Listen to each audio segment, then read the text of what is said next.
Ibadah itu melatih kita untuk sadar who we are, siapa kita dan siapa Tuhan.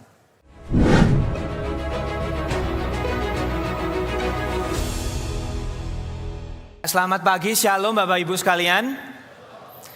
Salam kenal dan salam sejahtera dari Tuhan kita Yesus Kristus buat Bapak Ibu semuanya. Kenalkan, nama saya Edo Wala. Ini pertama kalinya saya di sini. Bersyukur oleh Tuhan diberikan kepercayaan dan kehormatan bersama dengan Bapak Ibu sekalian. Perkenalan singkat ya Bapak Ibu ya, supaya bisa lebih tahu sedikit begitu kan, karena ini pertama kali ya. Saya lahir di Kota Malang di Jawa Timur, di dekat dengan Surabaya. Tapi kemudian saya besarnya di Surabaya Bapak Ibu. Saya tidak pernah ada harapan atau niat untuk jadi hamba Tuhan, tetapi memang kebetulan saya dari keluarga hamba Tuhan. Saya ini generasi keempat jadi pendeta di keluarga saya. Jadi yang pertama kali jadi pendeta adalah kakek buyut, kemudian kakek saya, paman saya, dan hari ini giliran saya. Jadi memang ada keturunannya seperti itu. Saya sudah menikah, Bapak Ibu, memang kelihatannya tidak seperti itu ya.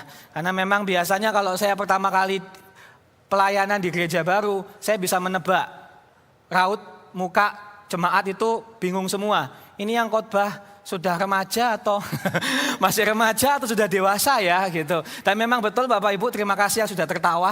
Berarti setuju dengan saya ya. Saya pernah waktu itu mau pelayanan khotbah di mimbar ibadah umum. Pada waktu saya masuk sama ushernya ditanya, "Dek, mau ke remaja ya?" gitu. Ya, jadi oh iya gitu. Terus dia kaget Bapak Ibu, ternyata saya pengkhotbahnya. Saya juga pernah jadi dosen di sebuah kampus Kristen di Surabaya. Setiap kali saya Gojek berangkat ke kampus, 100% semua sopir Gojek pasti tanya, "Nyo itu ucapan nak, Dek gitu. Dek, jurusan apa? Sekarang semester berapa?" "Bukan Pak, saya dosennya." Bahkan saya sudah mencoba Bapak Ibu untuk kelihatan dewasa gitu ya. Pakai batik, sengaja nggak dicukur gitu kan ya, supaya kelihatan lebih dewasa. Tetap aja disangka remaja yang nyasar. Nah, tapi Bapak Ibu, saya sudah menikah dan saya sedang menunggu anak yang pertama di tahun ini, dan bersyukur hari ini boleh dapat kesempatan. Saya sudah melayani di gereja saya di Surabaya selama 10 tahun dan hari ini dapat kesempatan oleh anugerah Tuhan ada di depan Bapak Ibu sekalian. Ya, jadi salam kenal dan semoga firman Tuhan hari ini bisa memberkati kita semua. Saya ingin mulai Bapak Ibu dengan skenario yang nyata. Ada seorang pemuda, dia ketemu sama keluarga muda lagi liburan di Eropa. Tetapi pemuda ini lihat keluarga ini sedih. Kenapa? Karena mereka lagi liburan di Eropa, pergi ke tempat wisata yang cakep, indah, keren, bagus. Tapi ketiga anak mereka mainan Game Boy, main HP gitu ya, main Mobile Legends, main Pokemon. Benar-benar ada pemandangan yang bagus, ada tempat wisata yang keren, tetapi tiga anaknya nempel terus di layar HP-nya. Pelajarannya apa Bapak Ibu? Jangan bawa anak ke Eropa, bukan ya. Pelajarannya adalah kita semua paham ya Bapak Ibu. Perasaan bagaimana? Aduh nak, kamu tahu gak sih, papa mama tuh bayar mahal loh. Kita pergi ke Eropa, papa mama itu sampai harus hemat-hemat loh, supaya kamu tuh bisa punya pengalaman luar biasa. Ini loh yang namanya sushi, ini loh yang namanya apalah gitu ya, dan lain sebagainya. Masa sih bawa jauh-jauh ke tempat yang bagus, ke negara yang indah, ke luar negeri, kamu malah nempel terus sama HP. Kok kamu gak bisa mengapresiasi keindahan yang kamu lihat? Kok kamu gak bisa paham bahwa yang kamu di depan kamu jauh lebih berharga dari yang ada di HP kamu? Tentu saja Bapak Ibu, khotbah ini bukan tentang teknologi. Khotbah ini adalah sebetulnya menyingkapkan kecenderungan kita, bukan? Bukankah kita pada saat datang ke ibadah, bukankah harusnya ibadah adalah perjumpaan dengan Allah? Harusnya sesuatu yang luar biasa, indah, mulia, ajaib, Tuhan sendiri mengundang kita datang bersekutu dengannya dan dengan orang-orang kudusnya. Tetapi kita datang memurahkan itu. Kita sibuk dengan kondisi hati kita sendiri. Kita sibuk dan kita menyepelekan ibadah. Kita merasa ada ibadah nggak ngefek. Nggak lucu khotbahnya. Nggak seru ibadahnya atau musiknya. Memang saya ke gereja nggak ada bedanya dengan ke gereja. Nah, Apa yang terjadi? Hari ini Bapak Ibu, kita perlu mengakui ya bahwa seringkali kita kehilangan sense of awe, kehilangan kesadaran akan kebesaran Tuhan dalam ibadah. Mungkin karena hati kita sudah penuh, sudah sesak dengan dunia. Karena kita sudah terlalu menikmati dunia, kita lupa selera surga. Maka saya berharap teks hari ini boleh sekali lagi menyetel kembali, mengkalibrasi hati kita. Supaya kita bisa mengapresiasi ternyata ibadah itu big deal. Ternyata ibadah itu sesuatu yang hebat, luar biasa, anugerah yang tidak disangka-sangka dan anugerah yang kita semua butuhkan. Jangan sampai kita menjadi seorang anak kecil yang sibuk bermain HP, padahal sedang ditawarkan liburan yang harganya ratusan juta itu. Sama sih. Jangan sampai kita datang ke gereja, di hadapan kita Injil yang luar biasa, kita malah sibuk dengan hati yang penuh dengan dunia ini. Mari Bapak Ibu kita sama-sama belajar bagaimana Allah mentransformasi kita dalam ibadah. Saya akan bacakan dari Ibrani pasal yang ke-12 ayat 18 sampai 24. Ibrani 12 ayat 18 sampai 24 saya bacakan buat Bapak Ibu sekalian. Sebab kamu tidak datang kepada gunung yang dapat disentuh dan api yang menyala-nyala, kepada kekelaman, kegelapan dan angin badai, kepada bunyi sangkakala dan bunyi suara yang membuat mereka yang mendengarnya memohon, supaya jangan lagi berbicara kepada mereka. Sebab mereka tidak tahan mendengar perintah ini. Bahkan jika binatang pun yang menyentuh gunung, ia harus dilempari dengan batu. Dan sangat mengerikan pemandangan itu sehingga Musa berkata, aku sangat ketakutan dan sangat gemetar. Tetapi kamu sudah datang ke Bukit Sion, ke kota Allah yang hidup, Yerusalem surgawi, dan kepada beribu-ribu malaikat, suatu kumpulan yang meriah. Dan kepada jemaat anak-anak sulung yang namanya terdata di surga. Dan kepada Allah yang menghakimi semua orang. Dan kepada roh-roh orang benar yang telah menjadi sempurna. Dan kepada Yesus, pengantara perjanjian baru. Dan kepada darah pemercikan yang berbicara lebih kuat daripada darah Habel. Amin. Bapak Ibu, kitab Ibrani ditulis buat orang-orang Kristen yang cinta lamanya bersemi kembali gitu ya. Orang-orang Kristen yang mau meninggalkan Yesus karena aniaya, kembali ke agama Yahudi, kembali ke keyakinan yang lama. Mereka ingin meninggalkan berkat Injil yang luar biasa demi hal yang nyaman dan instan. Makanya sebelum teks kita di ayat yang ke-17 dan ke atas itu ada sebuah peringatan. Jangan kita seperti seorang yang bernama Esau yang rela menjual hak sulungnya demi semangkok kacang merah. Sama, jangan sampai kita menukarkan berkat-berkat Injil, ibadah yang luar biasa dengan sesuatu yang gak sebanding. Nah, bagaimana kalau begitu? Supaya posisi hati kita bisa dibenahi lagi. Kita melihat ke teks ini Bapak Ibu, teks ini bicara tentang ibadah. Kenapa? Dimulai dari dua kata kunci. Kamu tidak datang, kamu sudah datang. Kata datang, mungkin di telinga kita terdengar biasa saja, datang gitu aja kan. Tetapi kalau kita lihat bingkai kitab Ibrani, kata datang ini kata kunci di kitab Ibrani.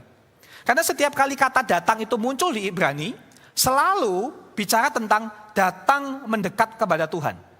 Atau datang ke bait Allah, datang ke tempat ibadah. Dengan kata lain jelas, teks kita konteksnya ibadah. Nah, dengan lebih detail, jemaat yang sedang tergoda meninggalkan Yesus itu diingatkan, kamu itu punya pengalaman dua gunung. Satu adalah Gunung Sinai, nanti kita akan bicara. Satu adalah Gunung Sion. Nah, kedua gunung ini bukan sekedar latar geografis ya Bapak Ibu, tetapi dua simbol, dua cara pendekatan kepada Allah, dua pengalaman perjumpaan dengan Yang Maha Kudus. Dari dua pengalaman ini, kita mau belajar bagaimana sebetulnya Allah bertemu dengan kita lewat ibadah. Mari Bapak Ibu, pertama-tama kita lihat dulu cara pendekatan yang pertama, yaitu model perjanjian lama. Dijelaskan seperti ini, sebab kamu tidak datang kepada gunung yang dapat disentuh. Ini Bapak Ibu Gunung Sinai, memang gak disebutkan Sinai, tapi kenapa kita tahu Sinai? Karena di ayat ke-18 dikontraskan, di ayat yang ke-22 dikontraskan dengan Sion. Lalu jangan lupa ada penyebutan nama Musa. Maka kita bisa menyimpulkan gunung ini adalah Gunung Sinai. Ya, di mana Musa mendapatkan 10 perintah Allah, di mana Musa bersama dengan bangsa Israel mengalami perjumpaan dengan Allah yang begitu luar biasa, seperti ibadah, gitu kan? Tapi seperti apa pengalaman mereka? Dijelaskan, pengalaman yang begitu heboh, ya kan? Ada api yang menyala-nyala, kekelaman, kegelapan, angin, bunyi sangkakala, bunyi suara. Wow. Ibadah perjanjian lama atau berjumpaan dengan Allah di perjanjian lama sepertinya penuh dengan sound effect gitu ya. Penuh dengan efek visual, efek suara gitu kan. Bukankah itu yang kita rindukan ya Bapak Ibu ya? Biasa tuh kan kalau ke gereja terus orangnya bilang, kenapa kok kamu nggak ke gereja itu lagi? Kenapa kok nggak ibadah lagi? Biasa jawabannya adalah minimal yang saya sering dengar, iya aku nggak dapat apa-apa. Betul apa nggak Bapak Ibu? Aku nggak dapat apa-apa. Terus saya suka iseng. Apa-apa itu apa? Ya kan? Kamu nggak dapat apa-apa kan? Ya apa-apa itu apa? Nah biasanya kalau ditanya ya apa itu adalah ya pengalaman-pengalaman yang supranatural, begitu kan? Sensasi-sensasi fisik. Nah tapi menarik Bapak Ibu. Pada waktu jemaat perjanjian lama mendapatkan perjumpaan dengan Allah yang begitu heboh, lihat respons mereka. Mereka yang mendengarnya memohon supaya jangan lagi berbicara kepada mereka. Mereka dengan kata lain berkata, Tuhan udah cukup, jangan. Cukup Tuhan, jangan. Maksudnya bukan karena Tuhan itu kejam, bukan karena Tuhan itu jahat, sehingga mereka tutup kuping, bukan. Tetapi karena mereka sadar betul, mereka orang berdosa. Mereka nggak layak begitu. Makanya teks menambahkan, menegaskan kemahakuasaan dan kekudusan Allah dengan menambahkan keterangan seperti ini. Bahkan jika binatang pun menyentuh gunung, ia harus dilempari dengan batu. Wow, bukan cuma manusia loh. Binatang kamu juga jangan main-main. Sebegitu pentingnya Tuhan. Dan klimaksnya tentu saja adalah Musa. Musa Bapak Ibu, Nabi Tuhan, Nabi Allah, perantara. Orang kalau kita bilang harusnya yang paling dikagumi itu Musa, tetapi bahkan seorang Musa dikatakan, aku sangat ketakutan, aku sangat gemetar. Di sini Bapak Ibu penulis Ibrani sedang mengingatkan kita begini. Jemaat Tuhan, ibadah tidak boleh sembarangan. Ibadah itu kita bertemu dengan Allah yang hidup, Allah yang kudus. Kalau tiba-tiba Tuhan Yesus hadir fisik di depan kita, saya yakin sih, kita semua akan menyembah. Setuju nggak? Kita pasti nggak kuat gitu loh. Pasti nggak kuat. Maka di sini kita diingatkan, ibadah boleh sederhana, tetapi tidak boleh sembarangan. Ibadah boleh penuh tawa, tetapi tidak boleh kehilangan tahta. Bukankah itu tantangan besar zaman ini ya Bapak Ibu ya? Gereja atau kita mulai kehilangan kesadaran betapa besarnya Allah. Kita hidup di dalam budaya yang membiasakan bukan Allah yang jadi pusat, tetapi saya yang jadi pusat.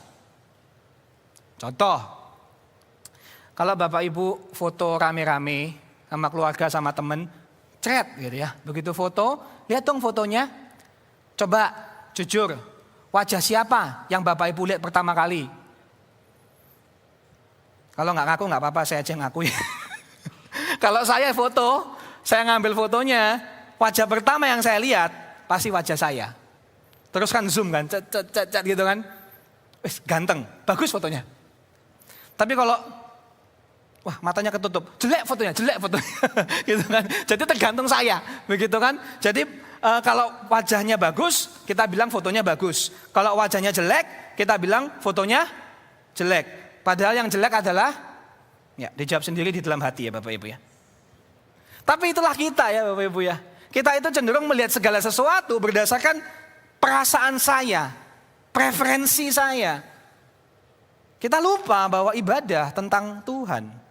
Ibadah adalah latihan bahwa hey, pusat hidup itu bukan kamu. Kamu itu bukan matahari, Tuhan itu matahari. Kamu cuma planet yang mengitari dia. Dan kamu bisa hidup saat Tuhan yang di pusat. Jadi itu mungkin yang pertama Bapak Ibu ya, bahwa ibadah itu melatih kita untuk sadar who we are, siapa kita dan siapa Tuhan. Nah sekarang bagaimana kalau begitu? Apa saja sih berkat-berkat yang terjadi dalam ibadah? Setelah kita Ingatkan ya, hei, ibadah tentang Tuhan ya, tentang tahtanya ya. Jangan main-main. Dia adalah Bapa yang dapat didekati, tapi dia juga Raja yang patut dihormati. Now what? Sekarang bagaimana? Nah sekarang Bapak Ibu bersyukur kita bisa melihat ke gunung yang kedua, yaitu Gunung Sion. Penulis sedang menjelaskan dulu di perjanjian lama mendekati Tuhan seperti begini modelnya. Penuh dengan ketakutan. Sekarang karena Injil, karena Kristus, kita bisa datang kepada Allah Bapa dengan penuh keyakinan. Karena dia adalah Tuhan yang menerima kita. Nah di model yang kedua ini dijelaskan lebih detail. Ada berkat apa saja pada saat jemaat datang kepadanya dalam ibadah. Mari Bapak Ibu kita eksplorasi dan nikmati satu-satu lewat teksnya ya. Pertama, kamu sudah datang ke Bukit Sion, ke kota Allah yang hidup, Yerusalem surgawi. Ibadah digambarkan dengan datang ke Bukit Sion, datang ke Yerusalem surgawi. Nah buat yang bingung, Sion itu di Alkitab adalah tempat Allah berdiam di antara umatnya. Jadi makanya kita punya istilah seperti ke gereja berjumpa dengan Tuhan. Kalau mereka ke Sion, disitulah Tuhan Allah kita. Yeremia pasal 31 ayat 6. Kalau di Ibrani, Sion identik dengan tempat istirahat. Sion identik dengan tanah air, rumah. Akhirnya aku pulang, akhirnya aku bisa lega, aku bertemu dengan Tuhan, penciptaku, penebusku. Dengan kata lain Bapak Ibu, memang betul sih. Tuhan itu hadir di mana-mana. Memang betul sih, salah satu hak istimewa kita sebagai orang Kristen adalah kita bisa memuji Tuhan dimanapun. Di kantor, di kamar mandi, di warung, di kafe. Puji Tuhan. Tetapi bukan berarti pada saat kita bertemu dalam komunitas, pada saat kita ketemu hari Minggu atau ibadah dalam bentuk apapun bersama-sama, bukan berarti pertemuan itu menjadi biasa-biasa atau bahkan sepele. Atau bahkan mudah digantikan. No. Ketika umat Tuhan berkumpul dalam nama Kristus, ada realitas surgawi.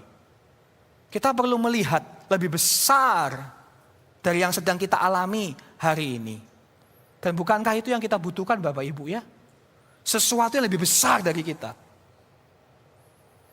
Minggu lalu saya iseng masuk di FWP saya, di Instagram saya, seorang penyanyi Kristen iseng bikin lagu dimodifikasi. Dia melihat kondisi Indonesia yang serba sulit, kemudian dia mulai nyanyi. Setinggi-tingginya dolar, lebih tinggi kasih Yesusku. Karena stres dia, dolarnya naik. Kecuali Anda pengusaha ekspor, senang. Tapi anyway. Lanjut. Sedalam-dalamnya saham. Maksudnya sahamnya jeblok Bapak Ibu ya. Jadi sedalam-dalamnya saham. Lebih dalam kasih Yesusku. Setia nyanyilah. Kasih Yesus mengalahkan segalanya. Dan dari situ melihat kan. Iya betul ya. Kasih Yesus mengalahkan IHSG. Bukan. Tapi Bapak Ibu poinnya adalah dari celotehan dia gitu ya. Jadi postingan dia menunjukkan toh. Saat dunia itu begitu berat.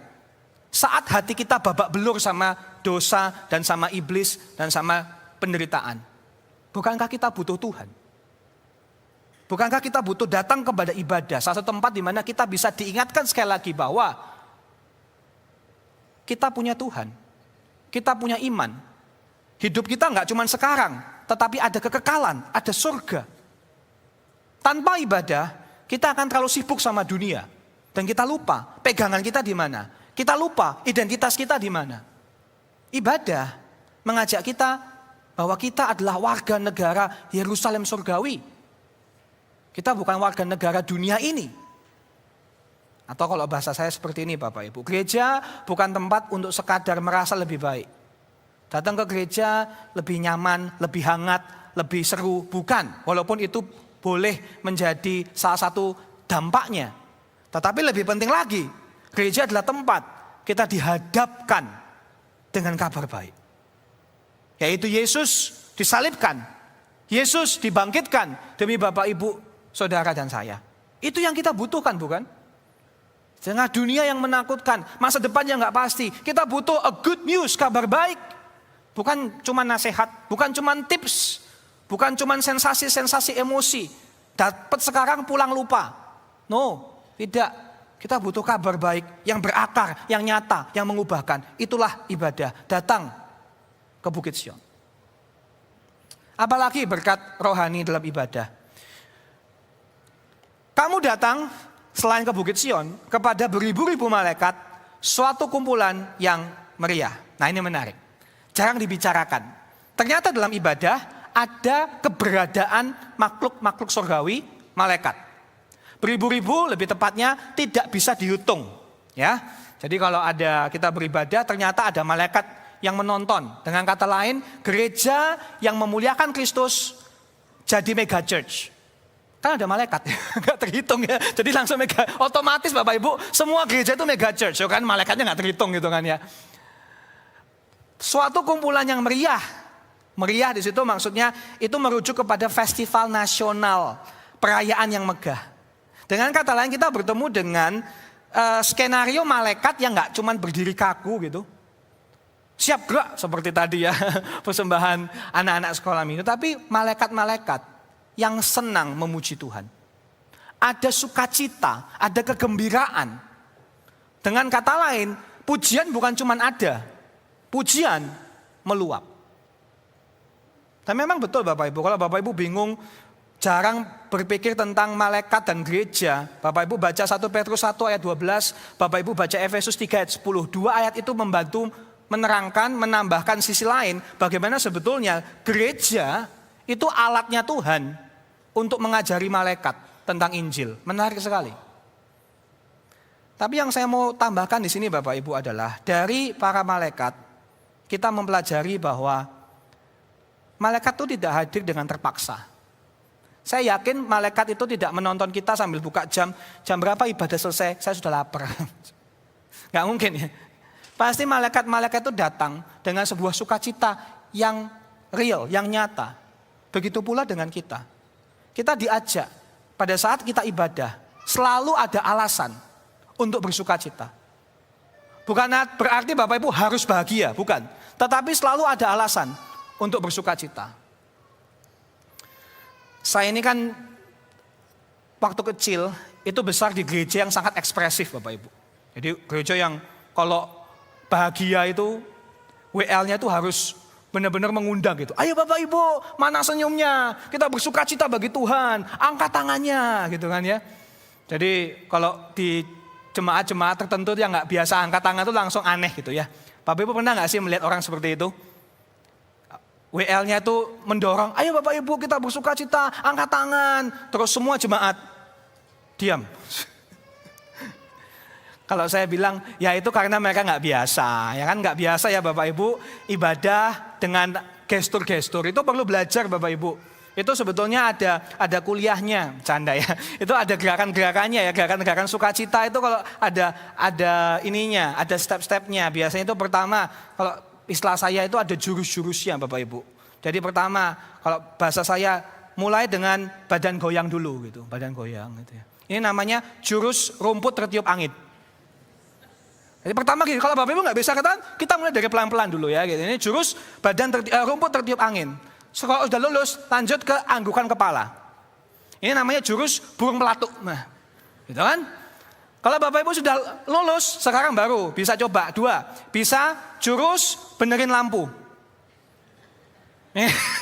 Ya kan, benerin lampu. Atau jurus angkat buku juga boleh, ya angkat buku gitu kan. Nah, kalau Anda sudah siap lagi bersukacita bagi Tuhan, kesukaan saya, jurus jawab bu guru. Gitu kan. Atau jurus cuci jendela. Atau cuci 2 jendela juga boleh. Ya, jadi ada jurus-jurusnya Bapak Ibu. Bukan ya, poinnya bukan sengaja pakai gaya-gaya untuk senang. Poinnya mungkin lebih tepat ini. Dalam ibadah, Tuhan tidak mengajar kita untuk pura-pura bahagia. Ayo angkat tangan, ayo mana senyumnya, bukan. Tetapi Tuhan melatih kita untuk serius bersukacita. Saya tahu ada hari-hari di mana Bapak Ibu datang ke gereja dengan air mata. Saya tahu ada hari-hari di mana Bapak Ibu datang ke gereja dengan beban seberat gunung. Dan saya tahu mungkin ada masa-masa di mana Bapak Ibu ke gereja itu harus memaksakan diri. Padahal jujur nggak mau ke gereja. Tapi mesti memaksakan. Kenapa? Karena saya yakin oleh anugerah Tuhan, pada saat kita datang beribadah, selalu ada alasan bersukacita. Karena Injil. Dan bukankah itu yang dunia butuhkan? Bukankah itu yang kita teladan yang bisa kita tunjukkan kepada dunia? Dunia yang perlu melihat bahwa anak Tuhan, orang Kristen, kita bisa menangis, tapi kita juga bisa memuji. Kita bisa sedih, tetapi kita tidak berhenti bernyanyi. Kita bisa bergumul, tetapi kita tetap setia melayani Tuhan. Itu loh Bapak Ibu, kekuatan dari ibadah, kekuatan dari serius bersukacita. Bukan bahagia yang dangkal, bukan depresi tanpa ujung, bukan. Tetapi sukacita yang serius. Karena ibadah melatih kita punya sukacita yang serius. Berdasar pada Injil. Maka realitas selanjutnya menjadi penting. Bukit Sion, malaikat, ada apa lagi berkat-berkat dalam ibadah? Ada jemaat anak-anak sulung yang namanya terdaftar di surga. Kepada Allah yang menghakimi semua orang. Dan kepada roh-roh orang benar yang telah menjadi sempurna. Saya rasa cukup jelas, ada siapa, berkat apa lagi ada di ibadah. Tuhan mentransformasi kita lewat kehadiran saudara-saudara kita dalam Kristus. Jemaat anak-anak sulung, ini menarik ya. Namanya anak sulung harusnya cuma satu kan, anak sulung. Tetapi LAI menerjemahkan dengan tepat, memang bahasa Yunaninya itu plural, jamak maaf. Jadi memang anak-anak sulung. Untuk menggambarkan ini status kita. Kita semua ini terikat kepada anak sulung yang sejati yaitu Yesus. Kita punya status yang tidak akan dilepaskan, makanya terdaftar di surga. Kemudian juga ada roh-roh orang benar. Kenapa kok ada roh kemudian menjadi sempurna? Ini adalah jemaat-jemaat Tuhan yang sudah meninggal. Oke? Jadi yang pertama itu jemaat anak-anak sulung kemungkinan orang-orang kudus secara umum. Sedangkan yang highlight yang kedua, roh-roh orang benar itu adalah jemaat Tuhan yang sudah meninggal. Orang-orang kudus yang di surga dengan Allah Tritunggal detik ini. Dengan kata lain, setiap kali kita memuji Tuhan, kita bersama dengan saudara-saudara seiman. Baik hari ini, saudara-saudara dari zaman kita, dari zaman dulu, dari zaman-zaman yang lampau. Sehingga kita datang dan tahu bahwa menghadapi hidup, saya enggak menghadapinya sendirian. Menghadapi hidup, saya tidak berdoa sendirian. Saya tidak percaya sendirian. Saya punya rekan-rekan seperjuangan, saudara-saudara yang beriman. Ada seorang bapak, dia cerita, dia dibesarkan di Texas. Di daerah cowboy, dia bilang gitu. Ya. Maksudnya apa? Dia bilang gini, jadi Bapak Ibu, figur laki-laki yang membentuk hidup saya adalah orang-orang yang keras. Mereka bukan tipe yang menunjukkan perasaan.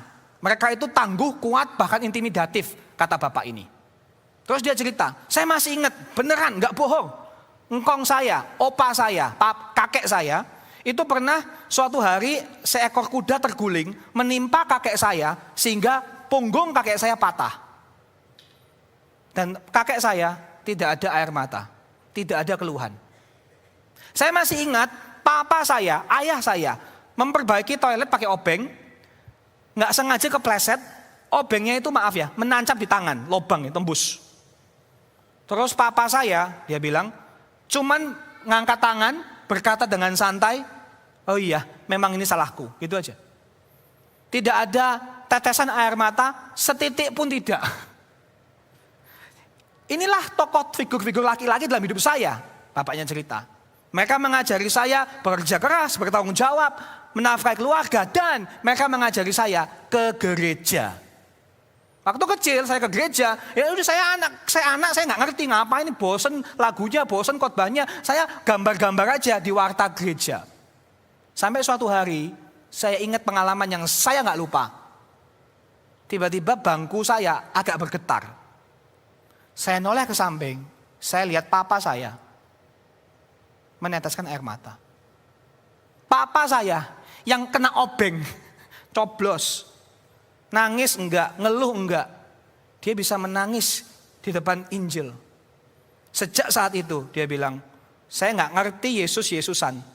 Tetapi sejak saat itu, kalau papa saya yang begitu tough, begitu keras, begitu tegas, dia bisa nangis datang ke gereja. Berarti yang namanya gereja, yang namanya iman, yang namanya Yesus, ini penting. Saya berdoa, Bapak Ibu tetap datang ke gereja, tetap beribadah. Demi kebutuhan kita semua bersama-sama. Siapa tahu, teladan Bapak Ibu memberkati orang di sebelah kananmu, kirimu, depan belakangmu. We never know, kita gak pernah tahu. Apalagi Bapak Ibu berkat-berkatnya. Maka di sini ada berkat lagi yang namanya Allah yang menghakimi semua orang.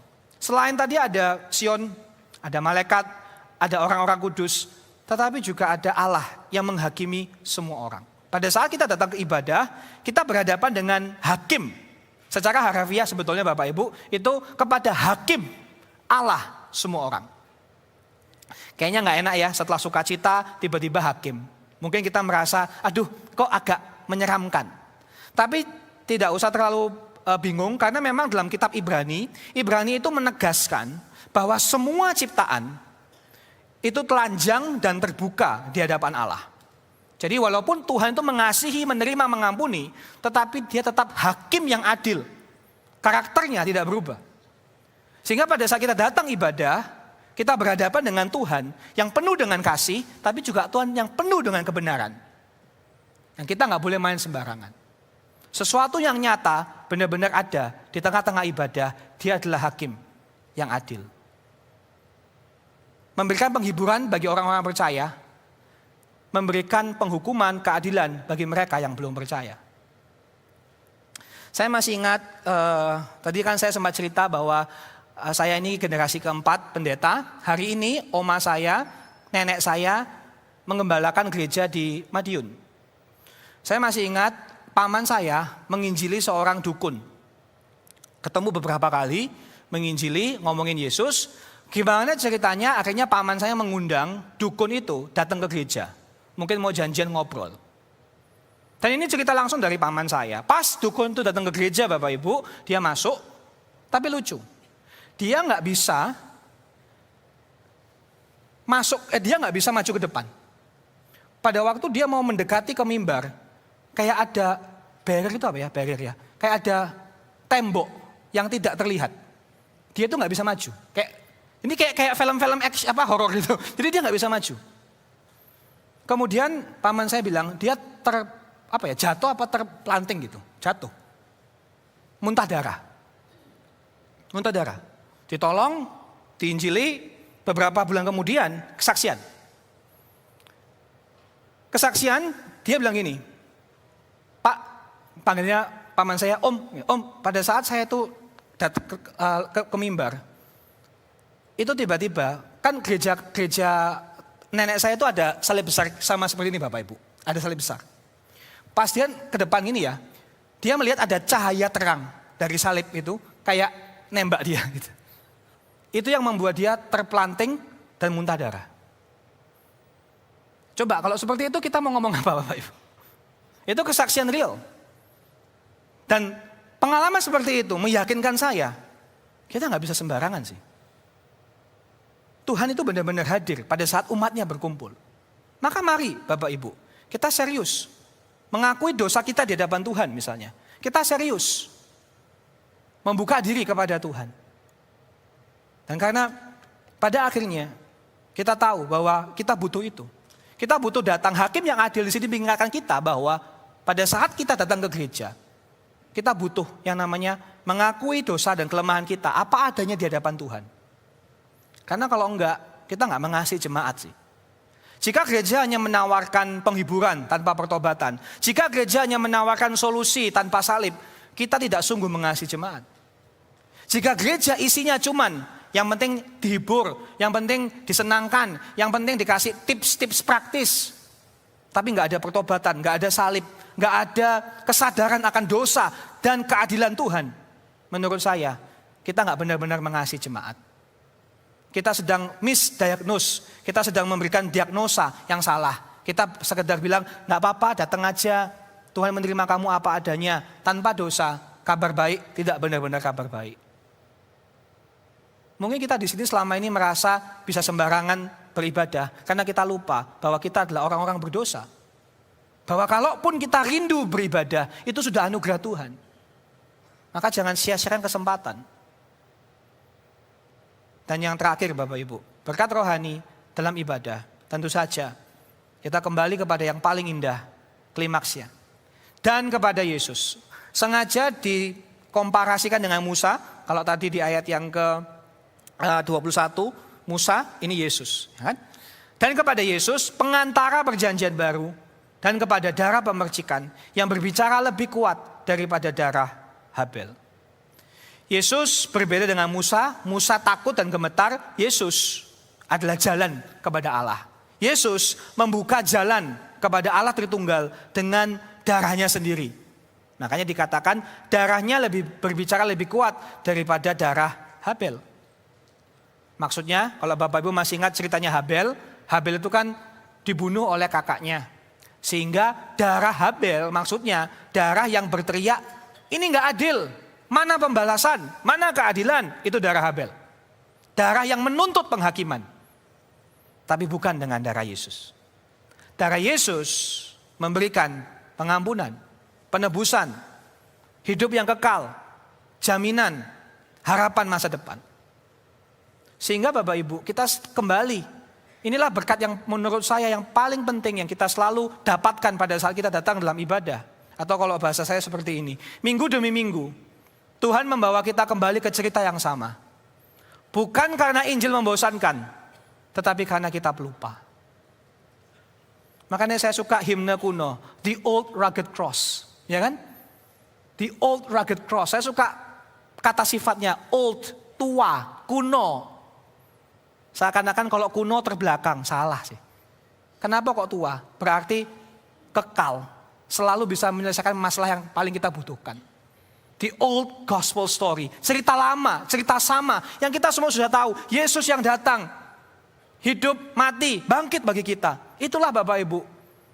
Yang kita menjadi harapan kita. Minggu demi minggu, hari demi hari. Sehingga sebetulnya ya, semua elemen ibadah ini. Sadar atau enggak sadar, sebetulnya menjadi alat peraga Injil. Semua elemen, semua liturgi itu alat peraga Injil. Menyanyi itu apa? Mengucapkan Injil. Mengaku dosa misalnya, kan ada ya gereja-gereja tertentu ada liturgi pengakuan dosa. Mengaku dosa itu apa? Menyadari kita butuh Injil. Khotbah itu apa? Mendengarkan Injil. Sakramen itu apa? Baptis sama perjamuan kudus, sakramen itu merasakan Injil. Ya kan? Injil yang kita ketahui, yang kita pelajari menjadi roti dan anggur yang kita nikmati. Kita bisa cium baunya, kita bisa rasakan di tenggorokan perut kita. Injil yang kita rasakan. Doa berkat, apa itu? Diutus demi Injil. Setelah doa berkat, kumpul-kumpul, bersekutu, makan bareng, itu apa? Mempraktekkan Injil. Betul kan? Kita mempraktekkan kasih Tuhan, mempraktekkan pengampunan Tuhan dengan sesama saudara seiman. Semua liturgi itu sebetulnya memperagakan Injil, menggemukkan jiwa kita supaya kita kembali terus kepada Kristus, juru selamat, penebus kita yang hidup. Maka Bapak Ibu dengarkan apa yang menjadi perintah dari Ibrani. Setelah melihat semua realitas surgawi barusan, berkat-berkat barusan yang saya jelaskan satu persatu. Ini yang menjadi perintah Ibrani.